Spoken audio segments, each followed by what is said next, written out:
In March 1997, the world watched in disbelief as news emerged from a quiet suburb in Rancho Santa Fe, California. This serene and affluent community, known for its picturesque landscapes and luxurious homes, was suddenly thrust into the global spotlight. The shocking revelation came from a mansion where 39 bodies were discovered. These individuals were meticulously dressed in identical black shirts and sweatpants, with each body carefully arranged in a serene and almost ritualistic manner. They were members of Heaven's Gate, a cult that believed a spaceship trailing the Hale-Bopp comet would transport their souls to a higher level of existence. This belief was so strong that they willingly participated in a mass suicide, convinced that their deaths would lead them to a promised utopia. The Hale-Bopp comet, a celestial event that captivated the world, became a symbol of hope and salvation for the members of Heaven's Gate. They saw it as a sign, a cosmic vehicle that would take them away from the suffering and confusion of earthly life. This tragic event offered a chilling glimpse into the powerful grip of belief and the devastating consequences of its extremes. It was a stark reminder of how deeply held convictions can lead to actions that defy logic and reason. The Heaven's Gate tragedy wasn't just a sensational headline, it was a deeply human story of individuals yearning for meaning and connection. These were people who, for various reasons, felt lost in the world and sought solace in the unconventional teachings of their charismatic leaders. The leaders of Heaven's Gate, Marshall Applewhite and Bonnie Nettles, offered a vision of transcendence and escape from the perceived evils of the world. Their teachings promised a new beginning, a chance to leave behind the pain and uncertainty of human existence. Their journey, though ultimately ending in tragedy, forces us to confront uncomfortable questions about faith, authority, and the human need to believe. It challenges us to understand the complexities of the human psyche and the lengths to which people will go to find purpose and belonging in an often confusing and chaotic world. The story of Heaven's Gate begins with its enigmatic leaders, Marshall Applewhite and Bonnie Nettles. Their journey is one of the most intriguing and tragic tales in the annals of modern cult history. Applewhite, a charismatic former music professor, had a magnetic personality that drew people to him. His deep, expressive eyes and commanding voice made him a natural leader. Nettles, a nurse with a keen interest in esoteric spirituality, met Applewhite in the early 1970s. She was fascinated by astrology and the metaphysical, which complemented Applewhite's own burgeoning spiritual quest. They quickly formed a powerful bond, believing they were destined to guide humanity towards a higher plane of existence. Their connection was almost instantaneous, and they felt a shared sense of purpose that transcended ordinary human relationships. Applewhite, who later adopted the moniker Dew, saw himself as a modern-day prophet. He believed he had a divine mission to fulfill, one that was revealed to him through a series of mystical experiences. And Nettles, known as T, was the spiritual anchor of their partnership. Together they began traveling across the United States, preaching a message of spiritual enlightenment and warning of an impending apocalypse. Their travels took them to various cities and towns, where they held meetings and gathered followers. They claimed to be extraterrestrial beings who had taken human form to share their wisdom and prepare a select few for a cosmic journey. This extraordinary claim set them apart from other spiritual leaders of the time and added an element of mystery and intrigue to their teachings. Their teachings, a blend of Christian apocalyptic themes and New Age beliefs, resonated with individuals disillusioned with mainstream religion and searching for deeper meaning in a rapidly changing world. They offered a sense of community and purpose to those who felt lost or disconnected, promising a transformative journey that would lead to a higher state of being. This unique combination of beliefs attracted a diverse group of followers, each seeking their own path to enlightenment. At the core of Heaven's Gate's belief system was the idea that the human body was merely a temporary vessel, a vehicle for the soul to inhabit until it could ascend to a higher level of existence. This concept, deeply rooted in Gnostic and Theosophical traditions, led them to adopt a highly disciplined and ascetic lifestyle. Members renounced all earthly possessions, adopted gender-neutral appearances, and adhered to strict dietary and behavioral regulations. They believed that by purging themselves of all earthly desires and attachments, they could prepare their souls for the graduation that awaited them, a transformation into immortal beings who would transcend the limitations of human existence and join the next level, or the evolutionary level above human. In 1995, the astronomical world was captivated by the appearance of Comet Hale-Bopp, a celestial visitor that blazed across the night sky, becoming visible even to the naked eye. For the members of Heaven's Gate, the comet was more than just a cosmic spectacle. It was a sign, a harbinger of their imminent departure from Earth. Applewhite taught his followers that a spaceship was trailing the comet, hidden from the view of ordinary humans. This spaceship, he claimed, would transport the souls of those who were ready to the next level. The arrival of Hale-Bopp sent a wave of anticipation and excitement through the group, and they intensified their preparations for the exit they believed was imminent. In late March 1997, as Hale-Bopp reached its closest point to Earth, the world watched in awe. This celestial event, visible to the naked eye, captivated millions around the globe. But for one group, it signified something far more profound and ominous. The members of Heaven's Gate gathered inside their rented mansion in Rancho Santa Fe. This mansion, an otherwise unremarkable suburban home, became the stage for a tragic and meticulously planned event. They meticulously carried out Applewhite's instructions for their final departure. Each member, deeply devoted to their leader, believed they were on the brink of a monumental journey. Over 3 days, in groups, they ingested a lethal mixture of phenobarbital-laced applesauce and vodka, a concoction prepared with precision. This act was not one of despair, but of conviction, as they believed it was their gateway to a higher existence. Believing this ritual would release their souls from their earthly vessels, freeing them from the confines of their human forms.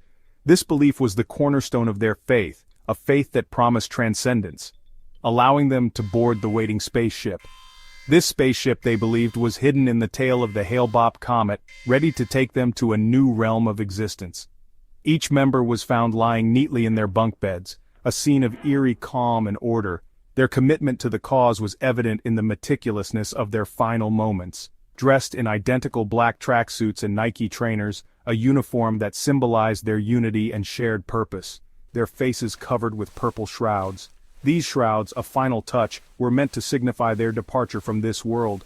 Beside each body lay a $5 bill and 3 quarters, a symbolic gesture meant to cover their interplanetary travel expenses, a poignant and tragic detail, a poignant reminder of their earthly existence they were leaving behind. These small tokens were the last remnants of their lives on Earth, now abandoned for a promised new beginning. The scene, carefully orchestrated and documented by the group themselves, was a testament to their unwavering belief. They left behind videos and writings explaining their actions and their faith, was a chilling testament to the power of belief and the tragic consequences of its distortion.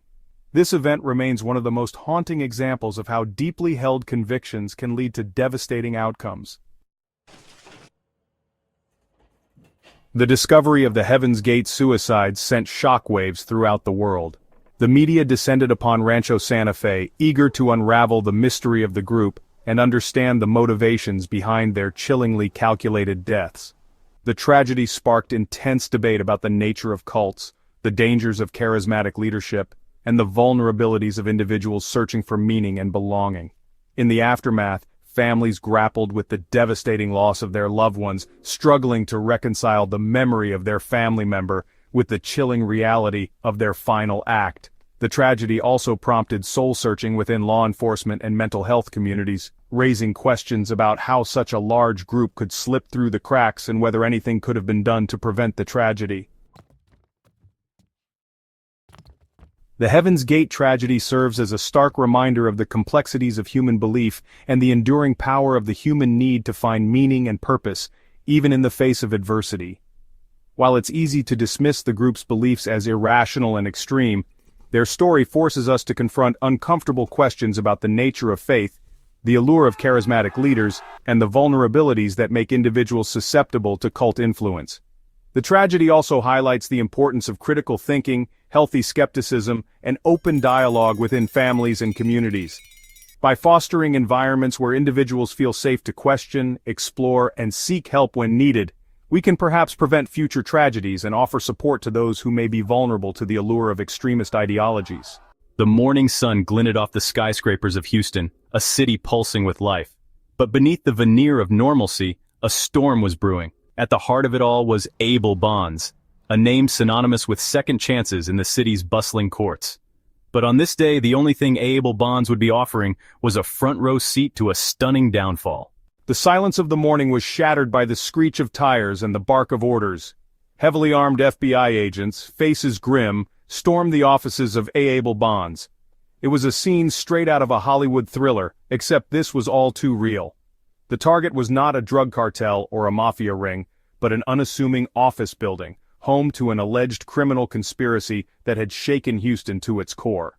News of the raid spread like wildfire, sending shockwaves through the city. The scale of the operation, the sheer audacity of the alleged crimes left everyone reeling. How could a company entrusted with upholding the law, with providing a lifeline to those accused but not yet convicted, be at the center of such a massive fraud? The A-able bonds raid was not just about one company's alleged misdeeds. It was a lightning strike that illuminated the dark underbelly of the bail bond system, exposing its vulnerabilities and raising uncomfortable questions about fairness, accountability, and the price of freedom in America.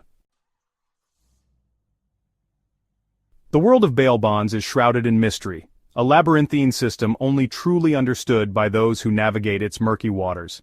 For the average citizen, it represents a lifeline, a way to secure the release of loved ones from jail while awaiting trial. But for some, it's a means to exploit the vulnerable and profit from desperation. The premise is simple. When someone is arrested, a judge sets bail, a sum of money guaranteeing their appearance in court. Most people can't afford the exorbitant amounts, enter bail bond companies. For a non-refundable fee, usually 10% of the bail, they post bond on the defendant's behalf, assuming the risk they'll show up in court. This system, however, is fraught with pitfalls. Critics argue it disproportionately punishes the poor, trapping them in a cycle of debt and incarceration even if they're later found innocent. Moreover, it creates an environment ripe for exploitation, where unscrupulous operators can prey on desperation, cutting corners and flouting regulations for profit. The A-able bonds case brought these systemic flaws into sharp focus. It served as a stark reminder that when profit trumps justice, the very foundation of the legal system is at risk. The scandal demanded a closer look at the bail bond industry, its practices, and its impact on those it claims to serve. The alleged scheme at the heart of the A-able bonds scandal was audacious in its simplicity and breathtaking in its scope. Prosecutors painted a picture of a company willing to exploit the system for its gain, putting profit before the law and jeopardizing public safety. At its core, the scheme involved allegedly falsifying documents to secure bonds for high-risk defendants who couldn't afford bail on their own. These weren't parking tickets or misdemeanors. These were individuals accused of serious crimes, deemed a potential danger to the community. Yet, A-able bonds allegedly enabled their release, potentially putting the public at risk. The company allegedly fabricated pay stubs, manufactured employment histories, and even forged cosigner signatures. They created a facade of financial stability, convincing judges that these high-risk defendants were good candidates for release. In reality, they were allegedly ticking time bombs, free to roam the streets due to a web of lies. The scheme was elaborate, involving a network of employees from clerks to agents, all allegedly complicit in the fraud. The indictment detailed how they allegedly coached clients on fabricating information, destroyed evidence, and even used coded language to cover their tracks. At the center of this alleged conspiracy stood Sheba Muharib, the CEO of A-able bonds. Once a respected figure in Houston's legal circles, Muharib became the face of the scandal, her name synonymous with greed and corruption. Prosecutors allege that Muharib was the architect of the entire operation, the driving force behind the company's descent into criminality. They painted a picture of a ruthless businesswoman motivated by profit above all else. She allegedly fostered a culture of deceit within A-able bonds, where employees were either complicit or too afraid to speak out. But Muharib wasn't alone. The indictment named several other key players, including Mary Brown, the company's chief operating officer, and Oscar Wattell, a high-ranking manager.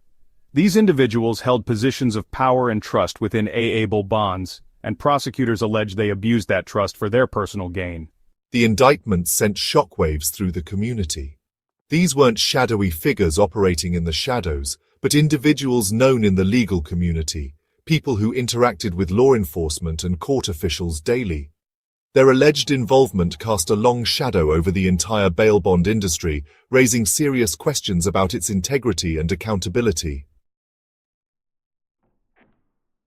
Section 5, Broken Trust, Shattered Lives, the Human Cost of the Scandal. The A. Bond scandal wasn't just about numbers on a balance sheet or legal technicalities, it was about real people whose lives were irrevocably impacted by the alleged fraud. Behind the headlines and courtroom drama lay a trail of broken trust and shattered lives. Families of crime victims were particularly outraged. They felt betrayed by a system that was supposed to protect them. Instead, it allegedly allowed dangerous individuals to walk free, putting the community at risk. The thought that their loved ones' alleged assailants could have been kept behind bars if the system had worked as intended was a bitter pill to swallow. But the impact extended beyond the courtroom. The scandal eroded public trust in the justice system, leaving many questioning its fairness and integrity. It highlighted the deep flaws in a system that often seemed to favor the wealthy and connected, leaving the vulnerable at the mercy of unscrupulous operators. The human cost of the A. Bond scandal served as a stark reminder that justice is more than just legal proceedings. It's about ensuring fairness, accountability, and a system that works for everyone, not just a select few. Section 6. The long arm of the law, justice seeks a reckoning. The wheels of justice, though often slow, grind relentlessly, and in the case of A. Bonds, the legal fallout was swift and severe. The charges leveled against the company and its employees were substantial, carrying the weight of decades in prison.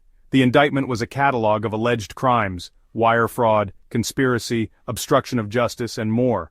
Each charge represented a deliberate act of deceit, a calculated decision to subvert the law for personal gain.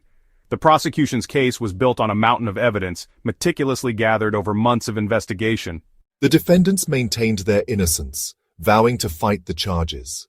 Their legal teams prepared for a protracted legal battle, one that promised to be both complex and contentious. The stakes were incredibly high, with reputations, livelihoods, and freedom hanging in the balance.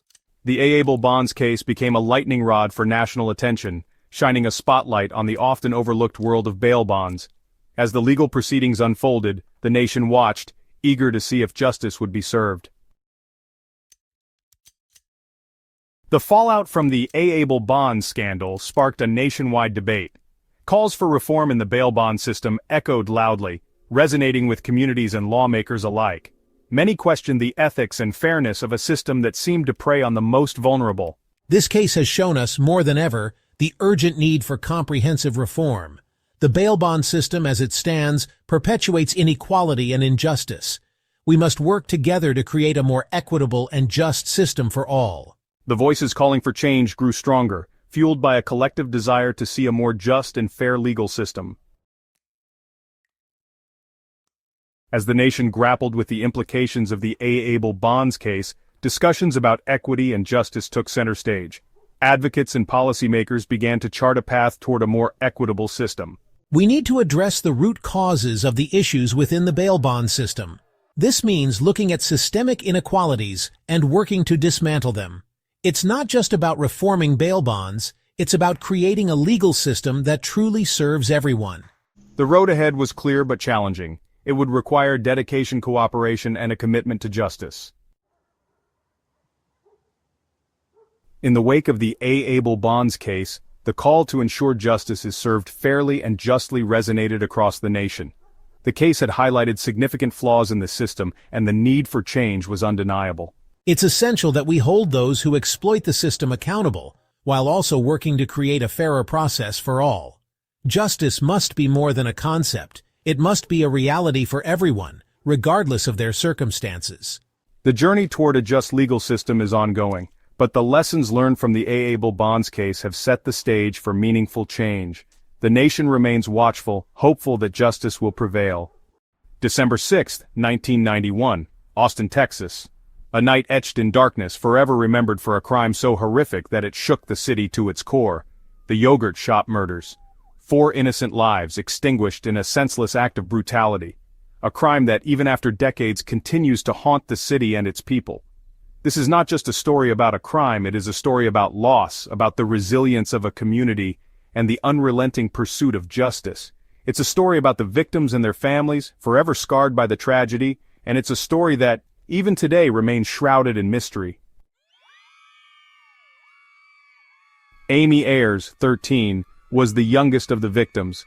She was a bright and bubbly girl with a contagious laugh. Eliza Thomas, 17, was known for her kindness and her love for animals.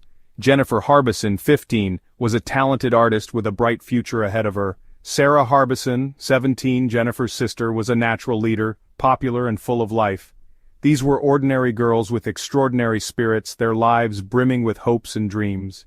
They were daughters, sisters, friends, their absence leaving a gaping hole in the lives of those who loved them. On that fateful night, they were simply enjoying an evening out, their laughter and chatter echoing in the small yogurt shop, oblivious to the horror that awaited them. The first sign of something amiss was the fire. Flames engulfed the I Can't Believe It's yogurt shop, casting an eerie glow against the night sky. Firefighters battled the blaze, their hearts pounding with each flicker of light, each plume of smoke. As the fire subsided, the true horror of the scene was revealed. Inside, amidst the charred debris and melted yogurt cups, lay the bodies of the 4 girls. They had been bound, gagged, and shot execution style. The brutality of the crime sent shockwaves through the community. The image of the burned shop, a grim monument to the tragedy, became seared into the city's collective memory. The investigation began immediately, a race against time to find the perpetrators of this heinous crime. The police worked tirelessly, following every lead, interviewing witnesses and meticulously combing the crime scene. The pressure was immense, the eyes of the nation on Austin, the cries for justice echoing from every corner. Despite their best efforts, the initial investigation yielded few clues. The crime scene, ravaged by the fire, offered little in the way of forensic evidence. Witnesses were scarce, and those who came forward could provide only fragmented accounts.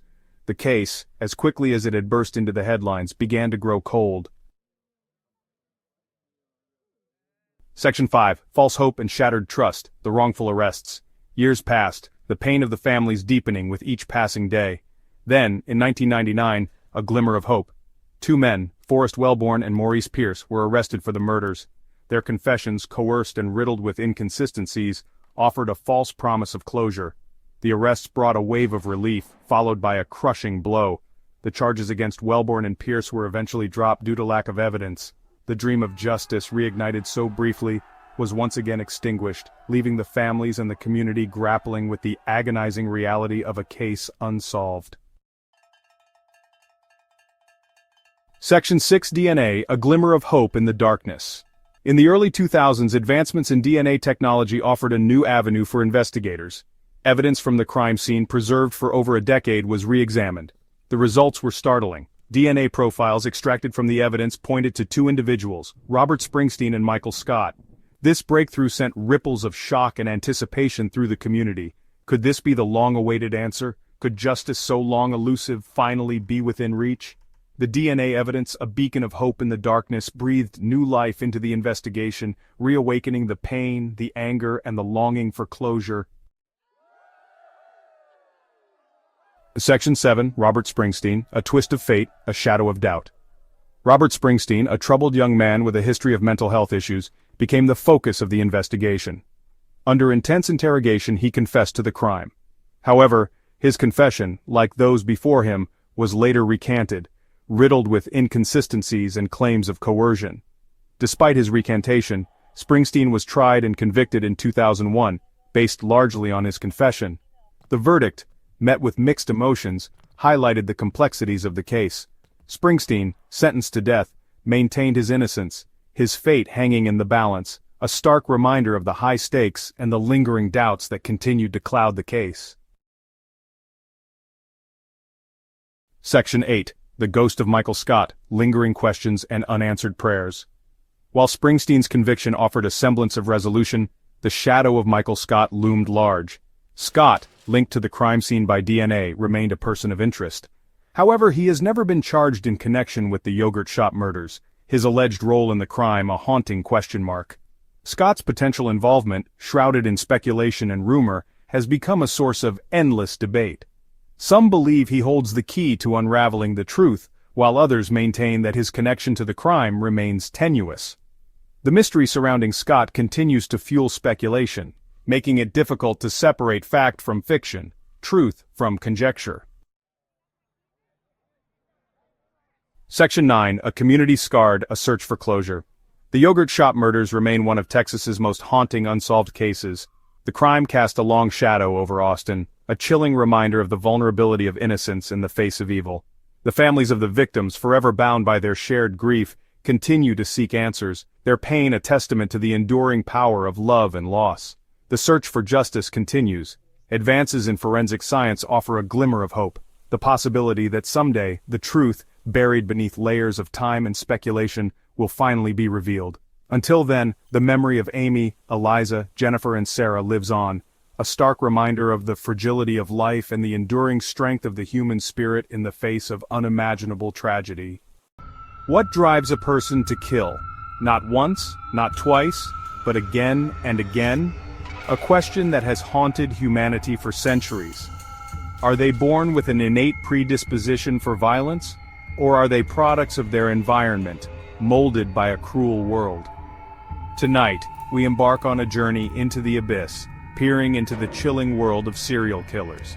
These predators, who stalk our nightmares and lurk in the shadows, remain one of the most perplexing enigmas of our time.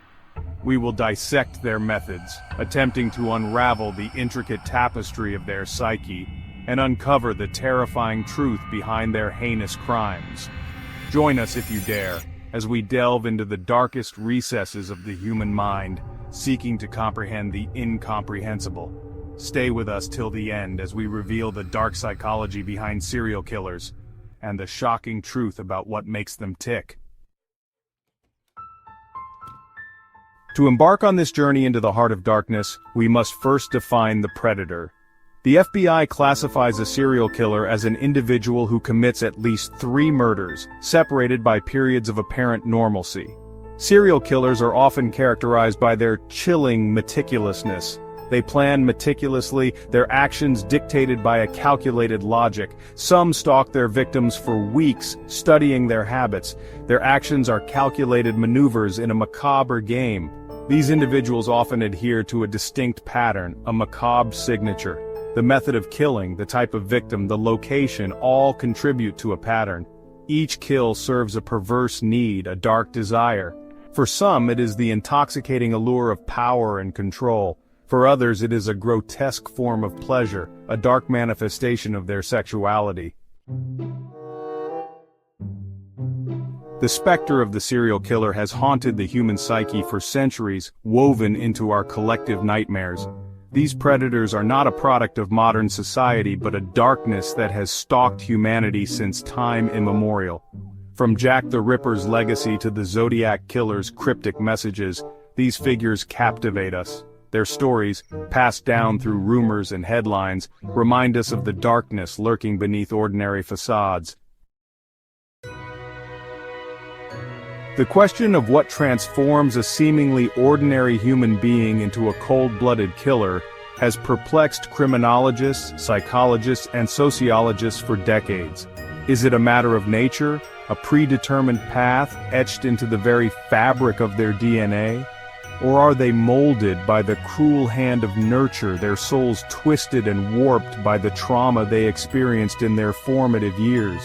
Some researchers point to genetic predispositions, arguing that certain individuals are born with a greater propensity for violence and aggression.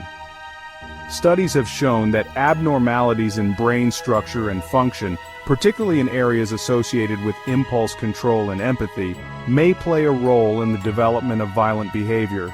Others argue that while genetics may lay the foundation, it is the environment that ultimately determines whether or not an individual will tread the path of a killer.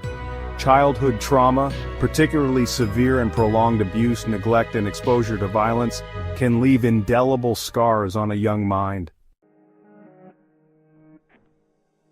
Chapter 4. Inside the Labyrinth, the Mind of the Killer. To comprehend the enigma of the serial killer, we must venture into their minds. One typology divides serial killers into organized and disorganized. The organized killer plans meticulously and blends into society. Ted Bundy exemplifies this type. The disorganized killer acts on impulse and leaves evidence. Richard Chase is a chilling example. Chapter 5. The Why of the Why. What motivates a serial killer? The question that has haunted investigators, psychologists, and the public alike is deceptively simple, yet maddeningly elusive. Why? What drives a human being to commit such horrific acts of violence, not once but repeatedly, often with chilling premeditation? The motivations behind serial killing are as varied and complex as the individuals who commit them. For some, the driving force is a lust for power and control. They derive a perverse sense of satisfaction from dominating their victims, from holding the power of life and death in their hands. The BTK killer, who terrorized Wichita for decades, reveled in the fear and control he exerted over his victims and the city at large. Others are driven by a twisted sense of sexual gratification. For these individuals, killing becomes intertwined with their sexuality, a dark and disturbing manifestation of their desires. Ted Bundy, who preyed on young women who resembled his college sweetheart, is a chilling example of this type of killer. Chapter 6. In the Wake of Terror, Law Enforcement and Society's Response. As the body count rises and fear grips the community, the pressure on law enforcement to catch these elusive predators intensifies. The hunt for a serial killer is a race against time, a desperate scramble to connect the dots, decipher the patterns, and bring these individuals to justice before they can claim another victim. But tracking down a phantom is no easy task. Serial killers often blend seamlessly into society, their true nature concealed beneath a veneer of normalcy. Forensic science plays a crucial role in the pursuit of justice. From analyzing DNA evidence to identifying fibers and trace materials, forensic investigators work tirelessly to piece together the puzzle of the killer's movements and methods.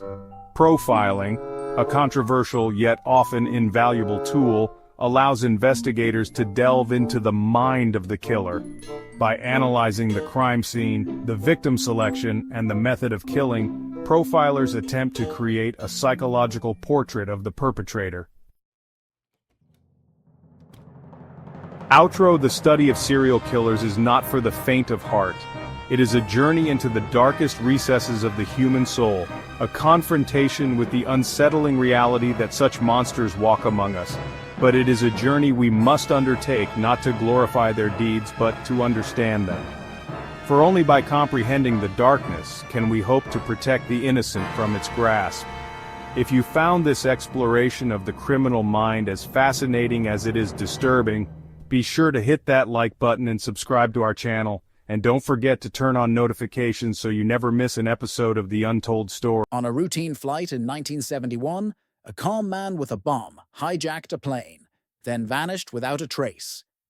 This is the story of D.B. Cooper, the skyjacker who got away. The calm before the storm, the setting of the hijacking on. November 24th, 1971. A day that began like any other for the passengers aboard Northwest Orient Airlines Flight 305. There was no way to predict that they would become part of one of the most captivating and enigmatic criminal stories in U.S. history. The flight, traveling from Portland, Oregon to Seattle, Washington, was a typical domestic route, relatively short with no cause for concern. There were 36 passengers aboard and a crew of 6, including the captain, first officer, and flight attendants. If you love unsolved mysteries and thrilling crime stories, make sure to like this video, subscribe for more, and drop a comment. What do you think happened to D.B. Cooper? Among these passengers was an individual who would soon capture the nation's attention, known by the pseudonym D.B. Cooper. At the time, he was just another middle-aged man, dressed in a sharp suit, with neatly combed hair and an aura of quiet normalcy. But behind that calm demeanor was a carefully orchestrated plan. One that would shock everyone aboard the plane, as well as law enforcement and investigators across the country. The beginning of the hijacking was both subtle and dramatic, Cooper, who was seated in a rear window seat, first caught the attention of flight attendant Florence Schaffner when he passed her a note. Initially, Schaffner thought it might be a love letter, something innocent or even flirtatious. However, when she opened the note, it was clear that Cooper had far more sinister intentions. The note was brief, but its message was clear. He had a bomb in his possession and was demanding money, parachutes, and an escape route. I have a bomb in my briefcase. I am hijacking this plane. I want 200,000, 4 parachutes, and a fuel truck standing by in Seattle to take me to Mexico City. Do not alert the authorities, or I will detonate the bomb. For Schaffner, this was a chilling moment. She did not alert the other passengers right away, but she discreetly passed the note to the cockpit crew.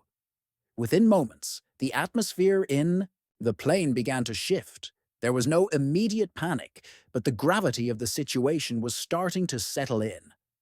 The calm nature of Cooper himself, however, seemed almost paradoxical. He was not aggressive or frantic. He was calm, collected, and precise in his instructions. The plan begins to unfold.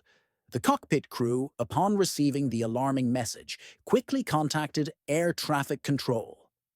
There was a sense of urgency, though no immediate panic, as the situation was contained so far to the plane's crew and flight attendants.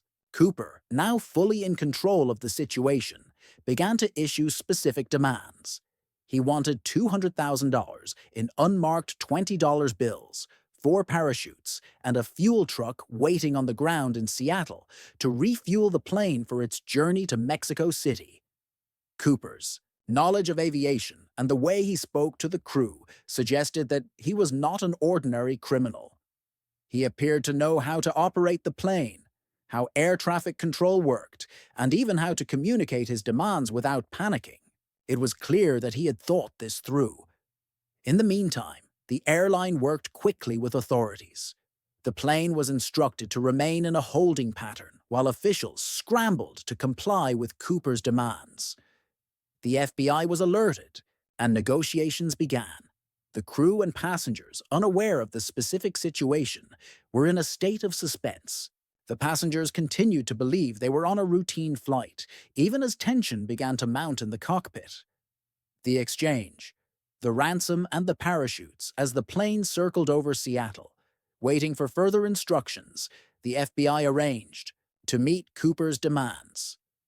The money was secured, $200,000 in cash, and the parachutes were provided. Although the authorities were prepared to comply with his demand for 4 parachutes, there was an element of mistrust. Why would a hijacker need 4 parachutes? Would he be attempting to escape with accomplices? The authorities were careful, but they realized that Cooper's escape plan was beginning to take shape, and they had no choice but to cooperate. Histories. The time the ransom was delivered to the plane, the situation had evolved. The 36 passengers were allowed to disembark in Seattle, leaving only the flight crew on board with Cooper. The exchange went without incident, and Cooper's demeanor remained calm throughout. In fact, he even engaged in small talk with the flight attendants, asking about their lives and offering friendly conversation. It was bizarre. The hijacker seemed unfazed, almost too polite for someone who had just taken control of a plane.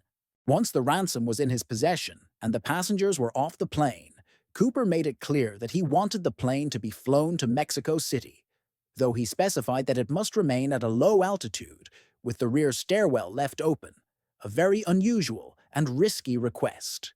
The crew followed his instructions, as they had no other choice but to comply. The escape and disappearance. The final moments, the plane's path to the unknown. At approximately 8:00 p.m. that night, as the plane flew over the rugged terrain of the Pacific Northwest, Cooper made his move. With the plane flying at a low altitude, around 10,000 feet, and at a speed of 200 knots, he opened the rear stairwell door. The crew didn't immediately realize what had happened. They had been focused on maintaining the plane's speed and altitude, as Cooper had demanded. when suddenly the aft stairwell door opened. There were no immediate sounds of chaos or alarm, which further added to the mystery. In fact, the flight attendants did not even know Cooper had jumped until later. As the crew worked to keep the plane in a steady and safe flight path, Cooper, in an act of extraordinary audacity, leapt into the cold night air, carrying the ransom money and a parachute.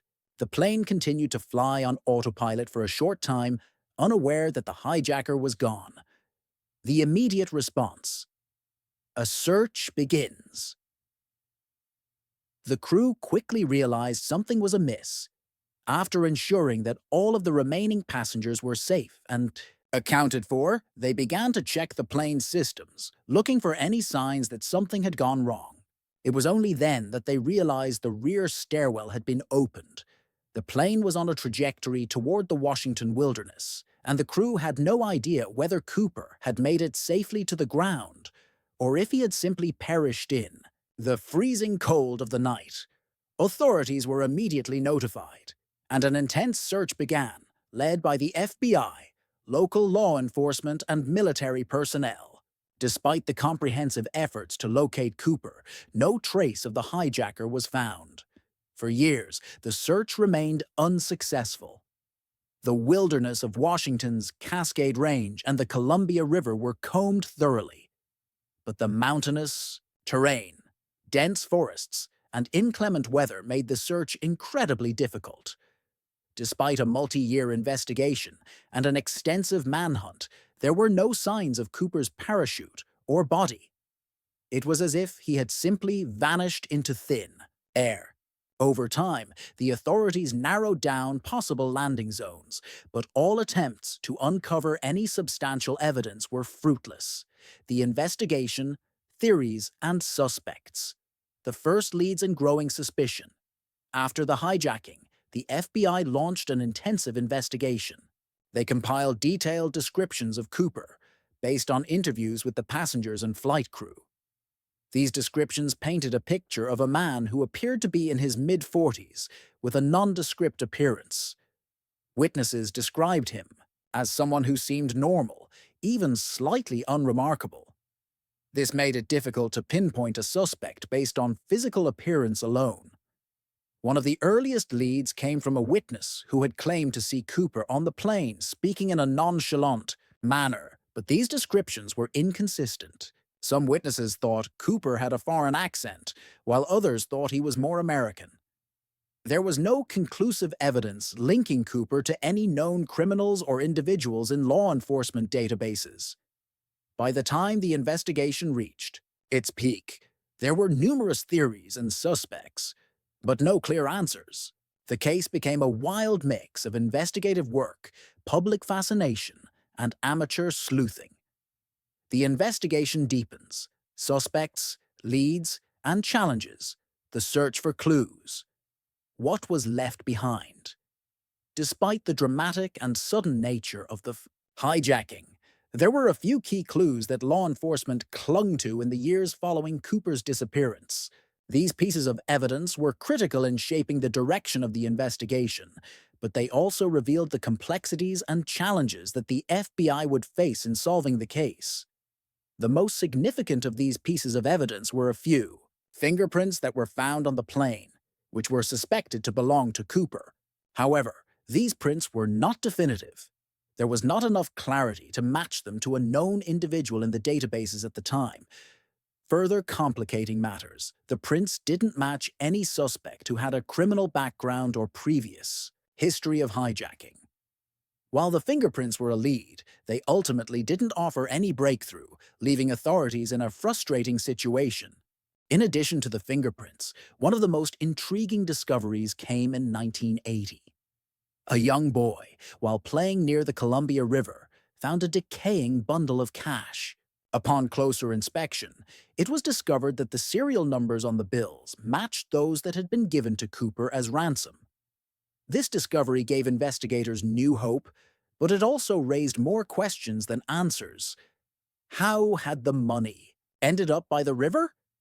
Had Cooper survived the jump, or had he met an unfortunate fate in the rugged terrain? The discovery of the cache sparked new waves of speculation. But once again, the trail went cold. No other physical evidence, such as a parachute or Cooper's body, was ever recovered in the area, despite extensive searches. Theories and speculation. Theories on Cooper's identity. With few solid clues and no conclusive leads, the D.B. Cooper case was left to speculation and a variety of theories. Over the years, these theories have ranged from the mundane to the outlandish, as amateur sleuths, journalists, and even retired FBI agents have attempted to solve the mystery. Some of the most prominent theories include the military paratrooper theory. One of the most common theories suggests that Cooper had a military background, specifically in paratrooper or skydiving operations. This theory is based on several key aspects of the hijacking. First, Cooper knew about the specific type of parachutes he requested. He asked for military-grade chutes, not standard civilian ones.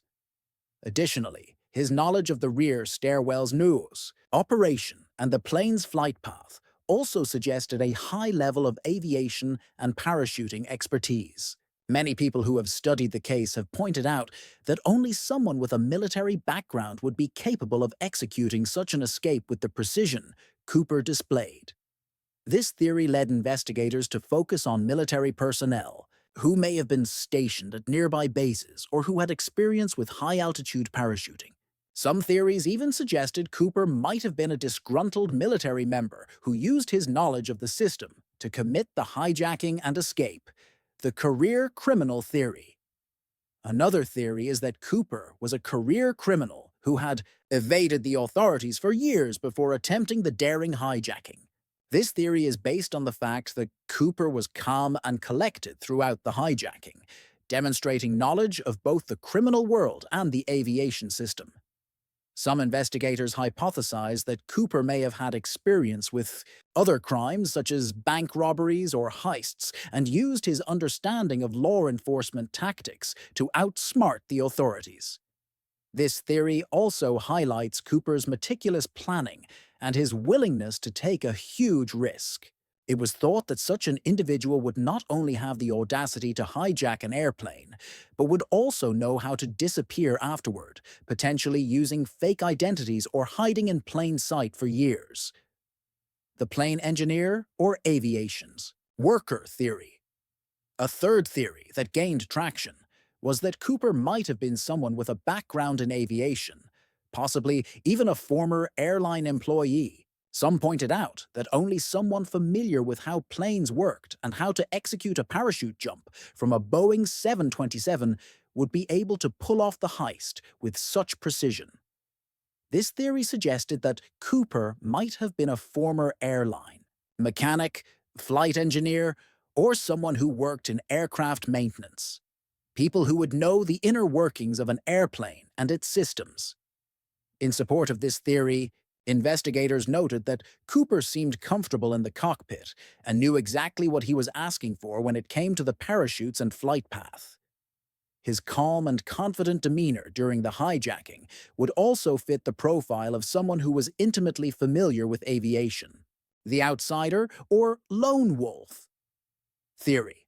Some investigators and sleuths have posited that Cooper was simply a lone wolf, a person with no formal ties to criminal organizations or the military.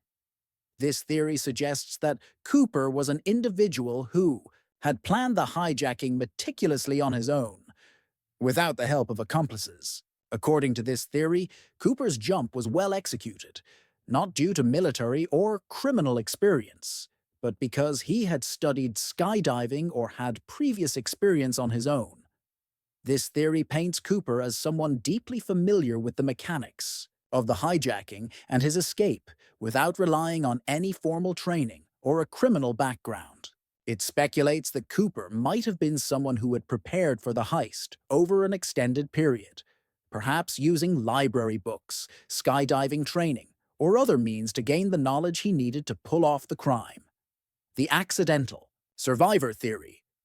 An even more extreme theory suggests that Cooper might have survived the jump purely by accident. This theory speculates that Cooper was not as skilled in skydiving as originally thought, and may have jumped out of the plane, only to be blown off course by strong winds. Some argue that Cooper might have become disoriented during the jump, resulting in a crash landing that would have left him injured, possibly leading to his death in the wilderness or his disappearance without a trace. While this theory remains on the fringe, it has been examined as a possibility, especially in light of the lack of any physical evidence such as a body or parachute. The end of the FBI investigation. Closing the case, the FBI closes the case. After decades of investigation, the FBI finally closed the case in 2016, formally, ending the pursuit of D.B. Cooper. Despite the extensive resources dedicated to solving the crime, Cooper's identity remained elusive. The FBI had investigated hundreds of suspects over the years, but none were conclusively linked to the hijacking. Ultimately, the Bureau decided that without new evidence, it would no longer actively pursue the case. However, despite the case being closed, interest in the mystery of D.B. Cooper did not die down. In fact, the conclusion of the investigation seemed to fuel public fascination even more. The legend of D.B. Cooper, the mysterious hijacker who had pulled off a daring escape and evaded justice for decades, only grew stronger. The ongoing popularity and cultural impact, the D.B. Cooper hijacking has remained one of the most enduring and captivating mysteries in U.S. criminal history. Over the years, the case has sparked books, documentaries, podcasts, and even a feature film.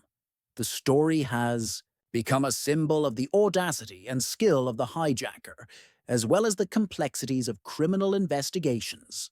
Cooper's ability to disappear without a trace has made him a legend in the realm of unsolved crimes. Amateur sleuths and crime enthusiasts continue to speculate on who D.B. Cooper really was. Every so often, new theories surface, often fueled by the release of new information or the discovery of old evidence. In 2017, for instance, a group of scientists and researchers revealed that they had examined the parachutes Cooper may have used in the hijacking and found potential clues that could lead to his identity. However, these findings have yet to result in any conclusive answers. Despite the uncertainty, one thing is clear. The legend of D.B. Cooper will not fade away. Whether Cooper survived and lived a secret life, or whether he perished in the wilderness, his story continues to captivate the imaginations of millions. The mystery of D.B. Cooper is likely to remain unsolved, and it will likely continue to intrigue generations to come. Legacy and conclusion D.B. Cooper's hijacking remains one of the most remarkable cases in criminal history, not because it was the largest heist, nor because it was the most dangerous, but because of the sheer mystery surrounding it. A man, with calm and calculated precision, executed one of the most audacious criminal acts in American history, and simply vanished. Decades of investigation, thousands of pages of evidence, and countless theories have failed to uncover his identity. The case itself speaks to the complexity of human nature, the desire to outwit the system, to escape, and to leave behind nothing but a trail of questions. Whether D.B. Cooper was a skilled criminal, a former military paratrooper, or an ordinary man who pulled off an extraordinary crime, he remains an enigma. The legend of D.B. Cooper endures, both as a symbol of the daring heist and as a reminder of how some mysteries, no matter how deeply they are investigated, may never be solved. A quiet flight turned into a nightmare. On the afternoon of November 24, 1971, Northwest Orient Flight 305 took off from Portland, Oregon, en route to Seattle, Washington. It was a routine flight with 36 passengers and 6 crew members on board, all unaware of the drama that was about to unfold. The aircraft, a Boeing 727-100, was an ideal choice for a hijacking due to its unique rear stairwell, a feature that would later play a crucial role in the story. The man who would soon be known as D.B. Cooper was dressed in a business suit, a neat tie, and dark sunglasses. He blended in well with other passengers. With his dark hair, neat appearance, and calm demeanor, Cooper didn't seem out of place. He ordered a bourbon and soda from the flight attendant, a common drink for many travelers at the time, and settled in for the short flight. The flight was cruising at 10,000 feet when Cooper handed a note to Florence Schaffner, a stewardess working the flight.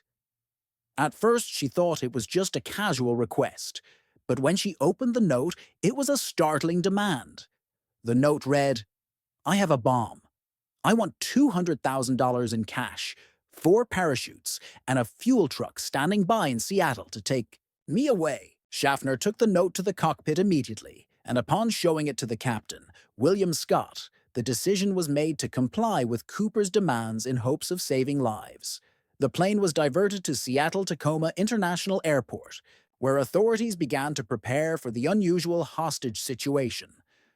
Police and FBI agents set up a perimeter, and the flight crew was informed that Cooper had requested a rendezvous on the tarmac.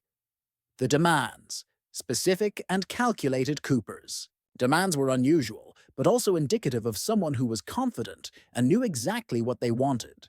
He requested $200,000 in unmarked bills, with the serial numbers to be recorded in advance. This amount, equivalent to about $1.3 million in today's money, was not an unreasonable sum for a hijacking ransom, though it was high enough to suggest someone who had knowledge of the criminal world. He also asked for 4 parachutes, 2 main chutes, and 2 reserves. Why did he want 4 parachutes? Some theorists suggest he wanted to ensure he would have a functioning chute, regardless of whether he was alone or with an accomplice. Another possibility is that he was simply being cautious, covering all his bases in case something went wrong during the jump. The request for a fuel truck standing by was also puzzling. The plane had enough fuel to reach Seattle, but Cooper likely knew that once he jumped, the plane would have to return to the airport immediately. So having refueling equipment on hand was a strategic move. Once the plane landed in Seattle, Cooper released 10 of the 36 passengers, leaving behind a skeleton crew of flight attendants and 2 pilots.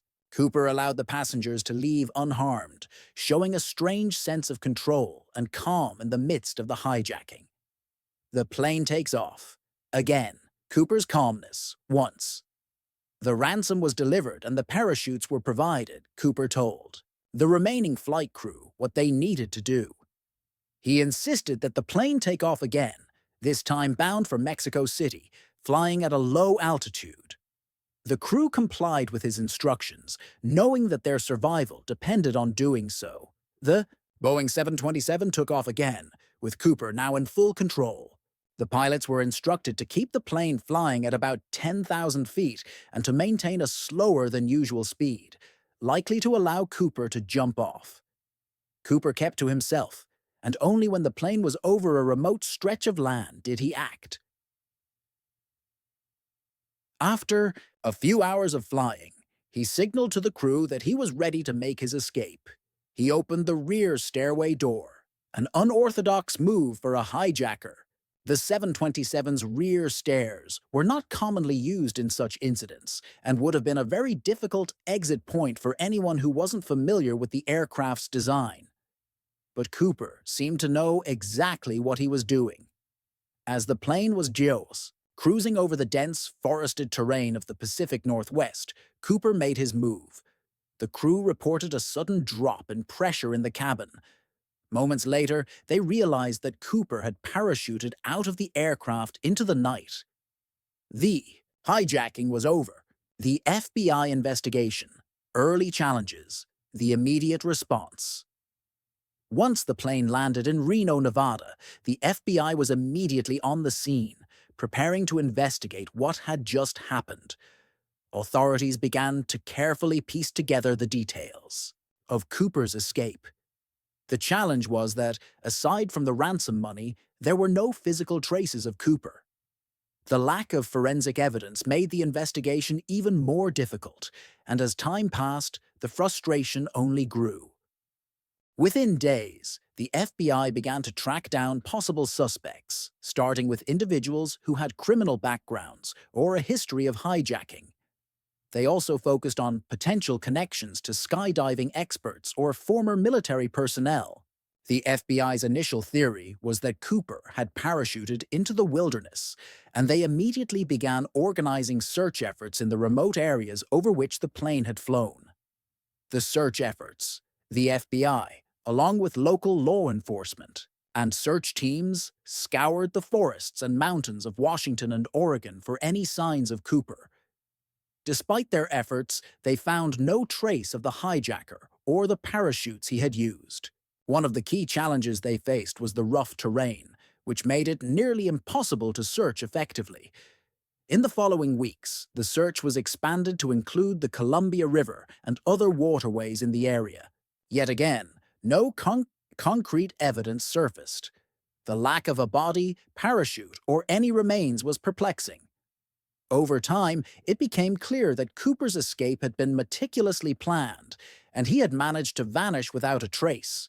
Theories and possible suspects, unraveling the mystery suspect profiles.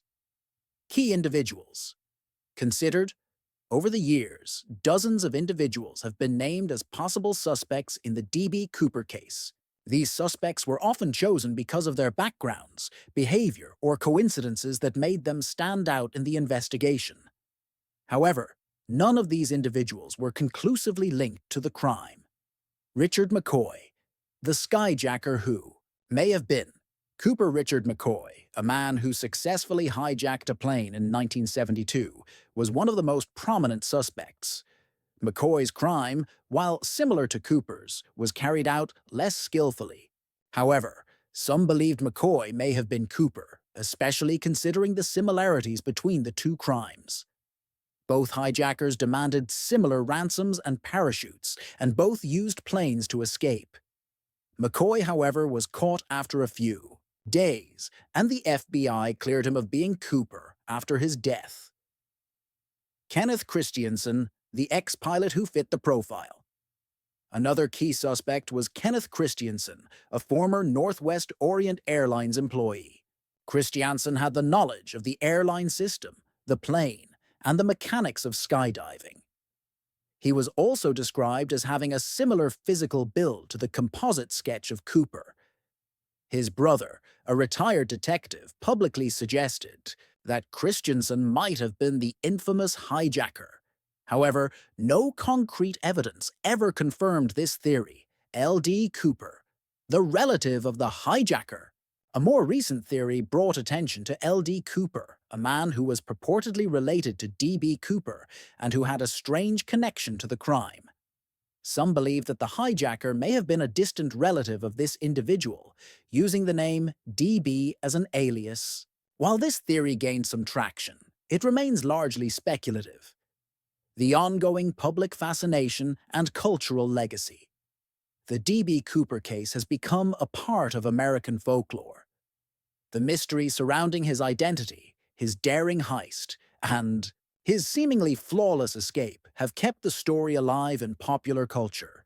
Books, documentaries, podcasts, and even movies have centered on the case, creating an enduring legacy.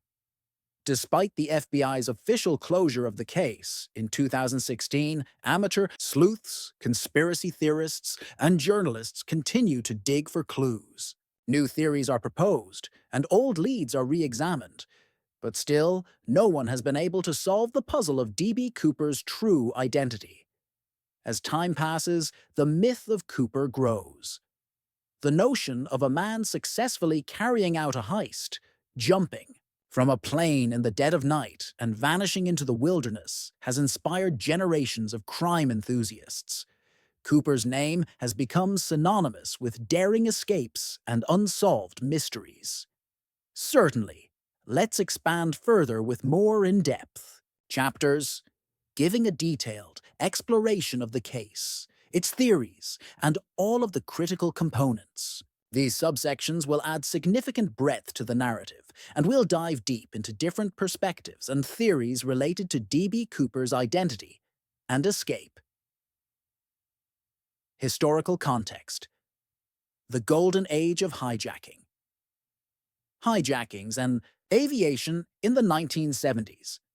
The D.B. Cooper case took place during what is often referred to as the golden age of hijacking. The 1970s were a turbulent time for aviation security. Hijackings were disturbingly common, with numerous high-profile cases occurring over the decade. This climate of fear and uncertainty helped set the stage for the daring Cooper hijacking. The rise in airline hijackings during this era was, in part, due to the relative ease with which criminals could commandeer a plane.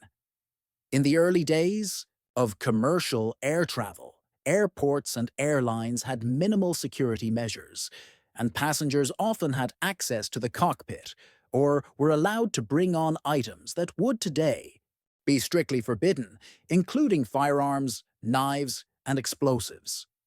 This period saw some of the most audacious heists in aviation history, including hijackings by terrorists, criminals, and even political activists. The most notable example was the case of the Black September hijacking of a plane in 1970, a terrorist attack that was followed by the hijacking of multiple planes in the United States. As a result, hijackings became somewhat commonplace, although the D.B. Cooper hijacking was unique due to its level of planning and execution. Cooper's heist was notably different from many of the other hijackings of the time. Whereas some were politically motivated, Cooper's hijacking appeared to be a purely criminal act, motivated by money, and perhaps by the thrill of the heist itself. The Boeing 727, a plane. Designed for escape, the Boeing 727, the aircraft used in the Coopers. Hijacking was a relatively new model at the time. It had features that made it both an ideal tool for hijackers and a unique target for D.B. Cooper. Most significant was the plane's rear stairway, which allowed Cooper to escape mid-flight. Unlike other planes, the 727's design allowed passengers and crew to exit through a rear door while the aircraft was in motion, which played directly into Cooper's plan. While the plane's rear stairway was not widely known outside of aviation circles, it had become infamous after Cooper's escape. This unique feature has since been incorporated into many discussions about the hijacking, as it gave Cooper a means of escape that few would have considered possible before. At the time, the 727 was widely used for short to medium-range flights, and its popularity in the commercial aviation industry meant that many people were familiar with its design. Cooper's precise knowledge of this plane's systems suggests that he might have had a background in aviation or a deep understanding of how commercial planes worked. The ransom. A deliberate financial request. The money. A specific demand. For Cash DBB, Cooper's demand for $200,000 was specific, and it reflects a precise understanding of what he needed for his escape. The $200,000 was requested in unmarked $20 bills. While this amount may seem modest in comparison to modern heists, it was a significant sum in 1971, roughly equivalent to $1.3 million today when adjusted for inflation. The fact that Cooper requested unmarked bills was both a calculated choice and an obstacle for investigators. Unmarked bills are much harder to trace than serial numbered bills, which could be used by the authorities to track the ransom's movement. By requesting cash that had no identifiable markers, Cooper made it far more difficult for authorities to trace his movements, or even determine where the money ended up after the hijacking. This detail has sparked much discussion. Some believe that Cooper's careful planning was meant to avoid being caught at any cost. Others suggest that Cooper may have simply known that authorities wouldn't be able to track the money, and therefore he demanded it to ensure his own safety. The parachutes, ensuring a safe exit. The request for 4 parachutes was another important aspect of the hijacking. At first glance, it might seem excessive. Why would a hijacker need 4 parachutes? Theories abound as to why Cooper made this unusual request.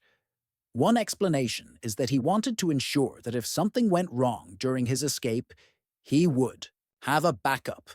It also ensured that there was no suspicion cast on his intentions if he were to jump with a parachute, as most hijackers would not request such an item if they were planning a straightforward getaway. Additionally, some have speculated that Cooper may have had an accomplice, and thus the request for 2 reserve parachutes might suggest that he was planning to share the equipment. While there's no direct evidence of an accomplice, it remains a possibility that Cooper had a partner who assisted in the planning of the hijacking. The FBI did investigate the types of parachutes Cooper requested, and it was found that he asked for civilian-style equipment, not military-grade parachutes. This suggests that he was familiar with skydiving, or at least had access to someone who could provide the necessary equipment for a safe descent. The escape? A daring jump into the unknown. The descent. The physics of Cooper's escape. The most fascinating and mysterious part of the D.B. Cooper case was, without a doubt, the actual jump. Cooper exited the plane at night, somewhere between Portland and Seattle, with no visible signs of struggle or failure. He successfully bailed out of the plane into the cold night air in the dense wilderness without leaving any physical trace behind. While the FBI and others have speculated about the exact location where Cooper may have jumped, they have never been able to pinpoint it with certainty. The Boeing 727 was flying at approximately 10,000 feet when Cooper exited the plane. That altitude is well within the range for skydiving, and the cold temperatures likely played a role in Cooper's decision to make his escape in the late fall. When the weather was particularly harsh, Cooper's ability to survive the jump without leaving a body or parachute continues to fuel much of the speculation surrounding the case. He might have been an experienced skydiver, or perhaps he was an amateur with a great deal of luck. The conditions during the jump were extreme: rain, cold winds, and low visibility. Yet Cooper managed to land without being discovered, even as the FBI conducted a massive search effort. The physical evidence, what was left behind. While authorities have never found Cooper's body, parachute, or any trace of him directly after the jump, they did recover one significant piece of physical evidence: the ransom money. In 1980, a young boy digging near the Columbia River discovered a decaying package containing $5,820 bills, part of the ransom money. The discovery confirmed that Cooper's escape had likely taken place near the river, though the exact location of his landing remained a mystery. The discovery of the ransom money was a crucial moment in the investigation, as it provided new leads for authorities to follow. However, despite extensive efforts to trace the origin of the cash, no definitive link was made to the hijacker himself. The absence of Cooper's body, parachute, or any clear physical evidence left the case in a state of uncertainty. The FBI investigation, a case that stubbornly resisted closure initial investigations, a limited clue. When the FBI first began investigating the D.B. Cooper hijacking, they faced significant challenges. With no solid evidence to work with, the investigation largely relied on eyewitness accounts from the flight crew and passengers. However, these accounts were inconsistent and the descriptions of Cooper varied, making it difficult for the FBI to narrow down a suspect. The first big break in the investigation came when the ransom money was found in 1980. This discovery rekindled interest in the case, prompting the FBI to reevaluate old leads and search for new ones. Despite this, the investigation ultimately stalled. Investigators could not find any physical evidence that conclusively linked a suspect to the crime. A major turning point occurred in 2016 when the FBI officially closed the investigation. The announcement stated that the case had gone cold, and without new evidence, they would not continue pursuing it. This decision left many questions unanswered, but it also sparked renewed interest in the case from the public, with armchair detectives continuing to seek out their own answers. Theories on Cooper's identity. A deep dive. The military theory. Did Cooper have military training? One of the most widely discussed theories regarding Cooper's identity is that he had military experience. The theory is rooted in Cooper's ability to parachute into a difficult and remote area with apparent ease, and in his knowledge of aviation systems and procedures. Some believe that his decision to use a parachute and to request a specific kind of chute with particular safety features suggests that he was an experienced skydiver, possibly with military training. Many experts believe that Cooper was likely familiar with the logistics of a parachute jump, particularly the challenges involved in jumping from a moving plane at night in extreme weather. Some theorists suggest that Cooper could have been a former member of the military who was familiar with airborne operations. His ability to escape undetected by authorities and evade the FBI's extensive search efforts supports this idea. 3. Criminal background. Was Cooper a career criminal? Another theory revolves around the idea that Cooper may have had a background in organized crime or been a career criminal. Several aspects of the hijacking suggest that Cooper was well prepared and had a clear understanding of how to plan and execute such a complex crime. His decision to choose a specific amount of unmarked cash and his familiarity with aviation may point to someone with experience in heists or similar criminal endeavors.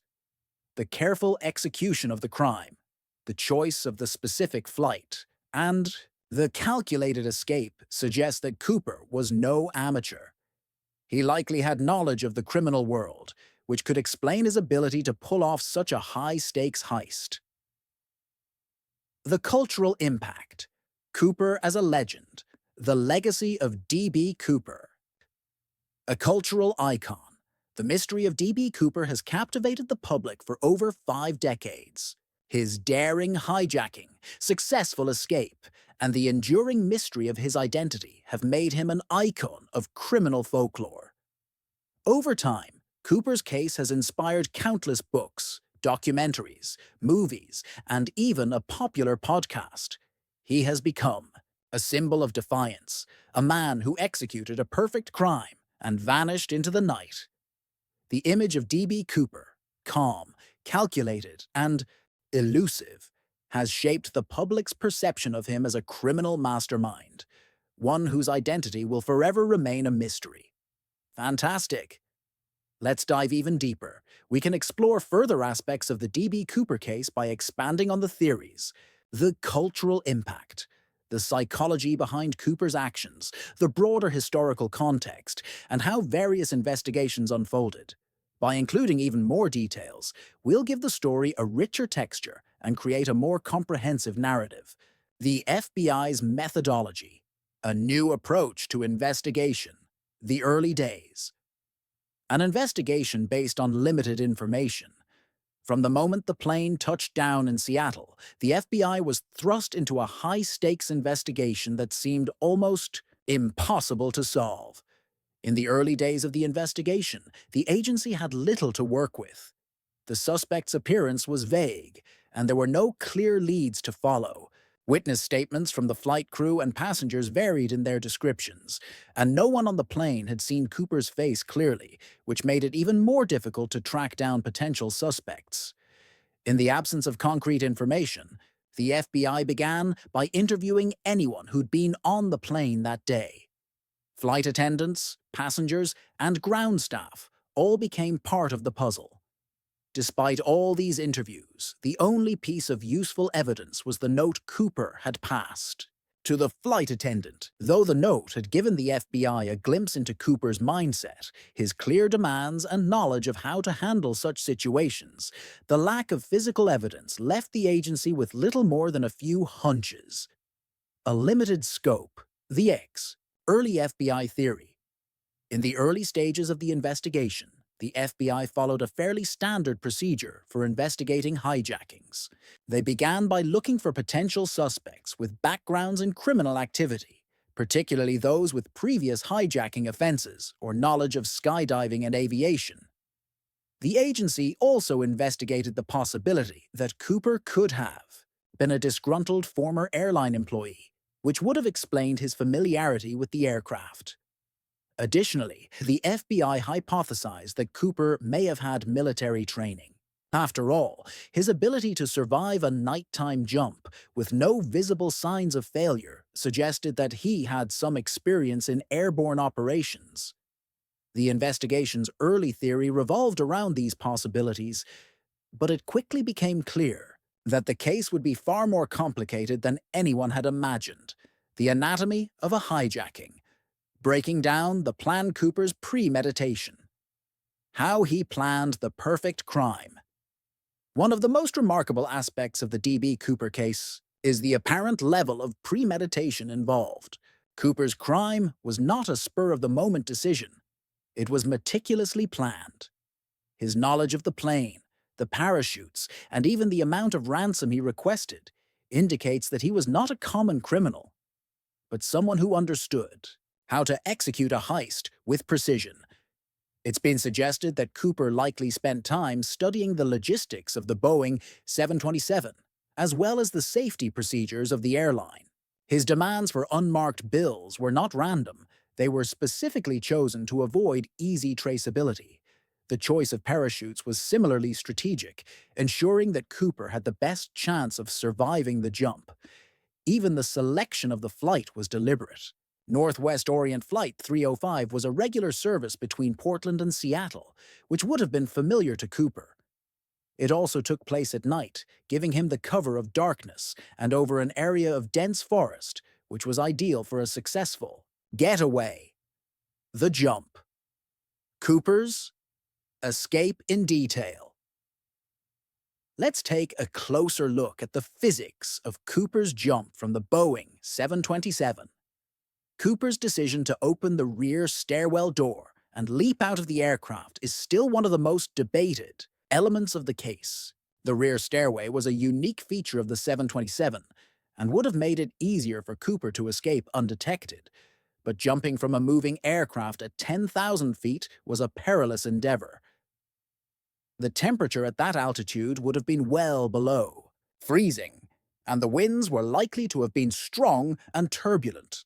Despite these harsh conditions, Cooper executed the jump without any visible complications.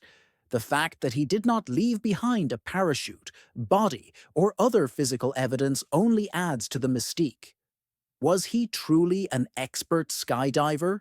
Or did he possess an incredible amount of luck?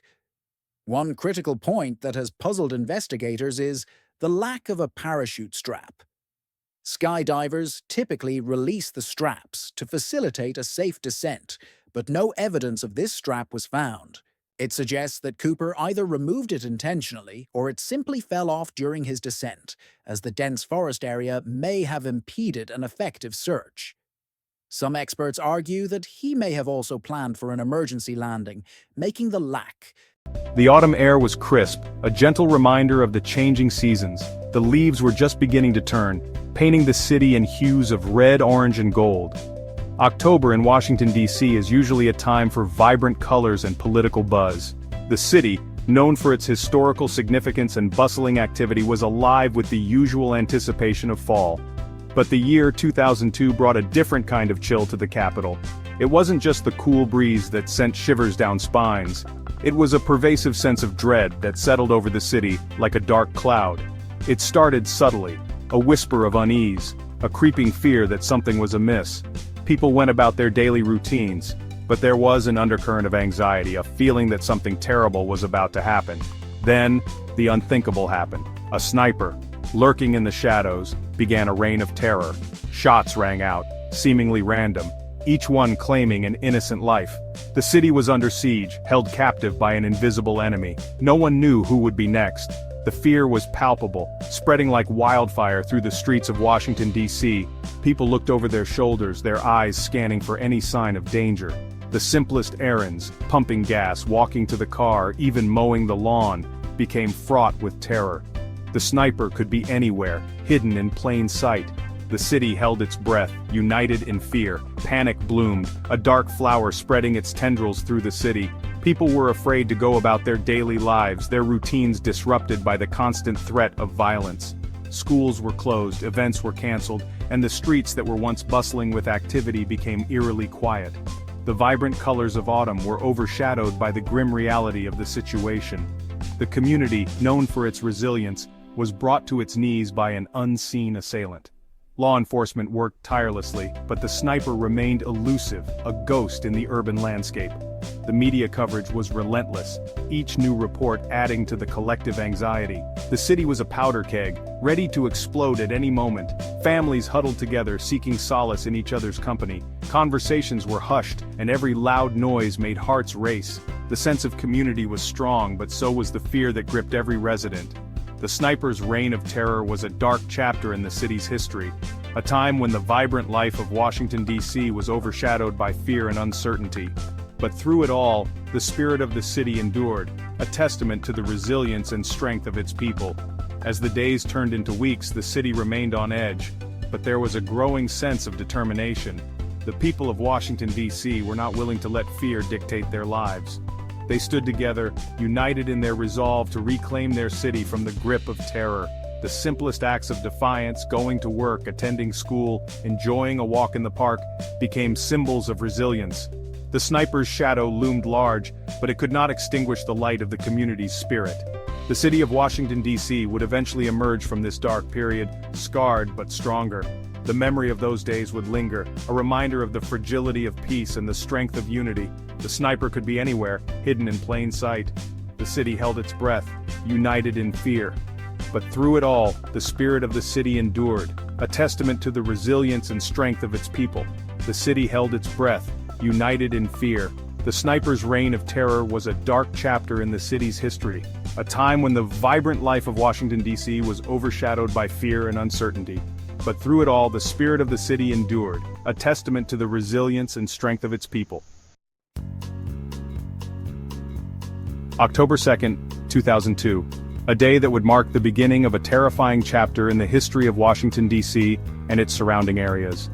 A date etched in the memory of every Washingtonian. The city was bustling with its usual energy, people going about their daily lives unaware of the impending horror. It began like any other day. The sun rose, casting a warm glow over the city.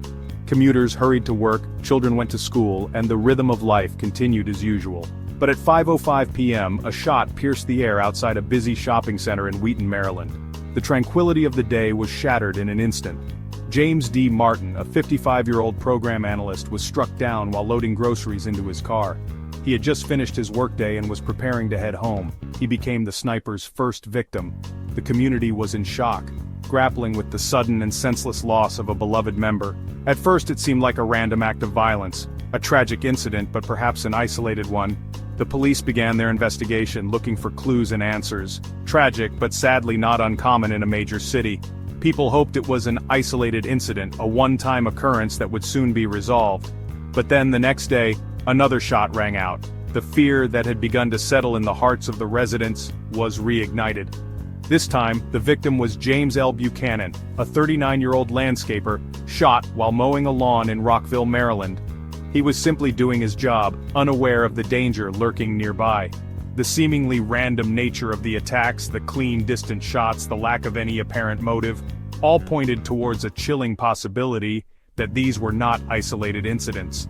This was no ordinary crime. The precision and cold calculation suggested something far more sinister. This was the work of a sniper, a methodical, remorseless killer who had begun a reign of terror that would grip the region in fear. Over the next few days, the body count rose. Each day brought a new attack, a new victim. A taxi driver filling his tank at a petrol station. A woman vacuuming her minivan. A man sitting on a bench reading a book. The sniper was relentless, striking with chilling precision, always from a distance, always leaving no trace. The attacks weren't confined to any one area. They spanned across Maryland, Virginia, and the District of Columbia.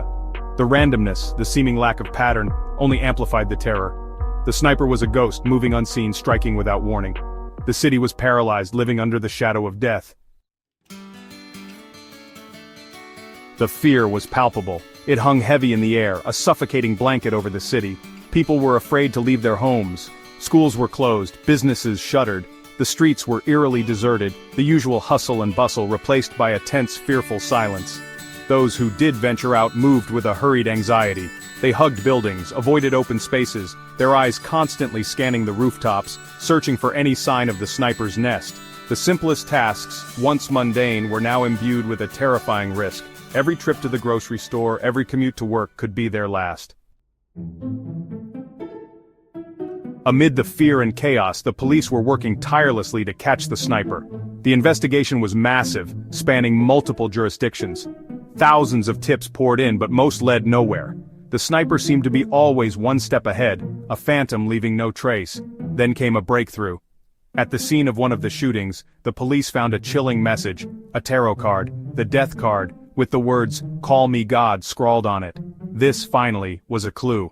The message, a twisted plea for recognition, gave investigators their first real lead. It also added a terrifying new dimension to the case. This wasn't just about killing, it was about power, about playing God.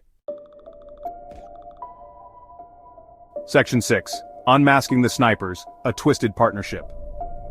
The Call Me God note led investigators to a chilling discovery. The sniper wasn't one person, but two. John Allen Muhammad, a 41-year-old Gulf War veteran, and Lee Boyd Malvo, his 17-year-old protege. Their twisted relationship, a toxic mix of manipulation and control, would become a key element in understanding the horrific crimes. Muhammad, the mastermind, had molded Malvo into his accomplice. He trained him in marksmanship, instilled in him a warped sense of loyalty, and ultimately used him as a tool in his deadly game. Malvo, young and impressionable, became a willing participant, eager to please his father figure. Section 7. Delving into darkness, motives, and manipulation. The motives behind the DC sniper attacks were complex and disturbing. Muhammad, driven by a need for control and a desire for revenge against his ex-wife, had meticulously planned the shootings. He saw himself as a puppet master, orchestrating fear and chaos to bend the world to his will. Malvo, on the other hand, was a victim of manipulation. He had been indoctrinated by Muhammad, brainwashed into believing that the shootings were justified. He saw Muhammad as a father figure, a savior, and was willing to do anything to earn his approval. Section 8. Justice Served, the Trial and Sentencing. The capture of Muhammad and Malvo brought a collective sigh of relief across the nation. The reign of terror was finally over. The trial that followed was a media sensation, the nation captivated by the chilling details of the case.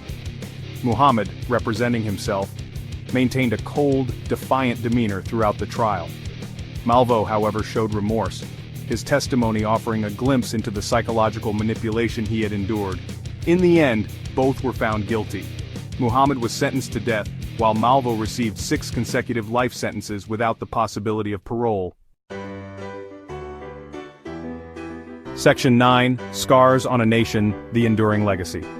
This chapter delves into one of the most harrowing periods in recent American history, a time when fear and uncertainty gripped the nation. The DC sniper attacks were not just a series of random acts of violence, they were a calculated assault on the very fabric of society.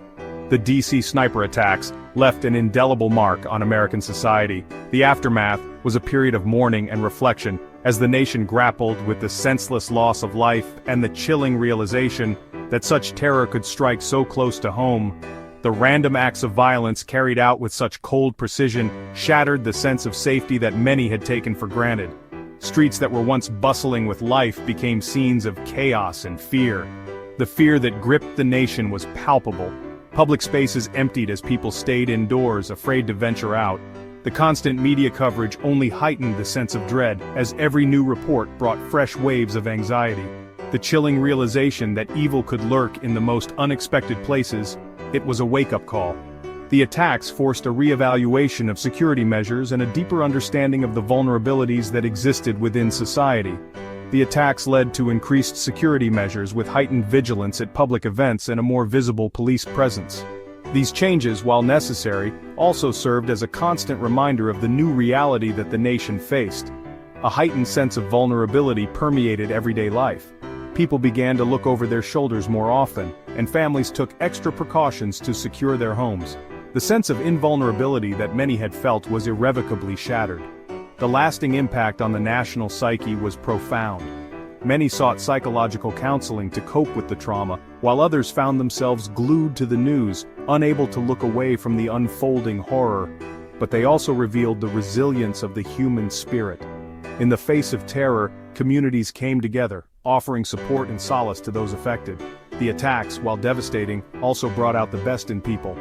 In the face of terror, communities came together, offering support and solace. Candlelight vigils were held, and volunteers worked tirelessly to provide food and blankets to those in need. The sense of unity was a beacon of hope in a dark time. The victims, though gone, would never be forgotten. Their lives, tragically cut short, served as a stark reminder of the fragility of life and the need to cherish every moment. Their lives, tragically cut short, served as a stark reminder of the fragility of life. Families and friends gathered to honor their memories, holding framed photos and laying fresh flowers at their grave sites. And yet, amidst the sorrow, there was a sense of hope. The enduring power of hope in the face of adversity shone through as people held hands in solidarity, determined to rebuild and move forward. The legacy of those lost would live on, not just in memory, but in the strength and resilience of a nation that refused to be broken.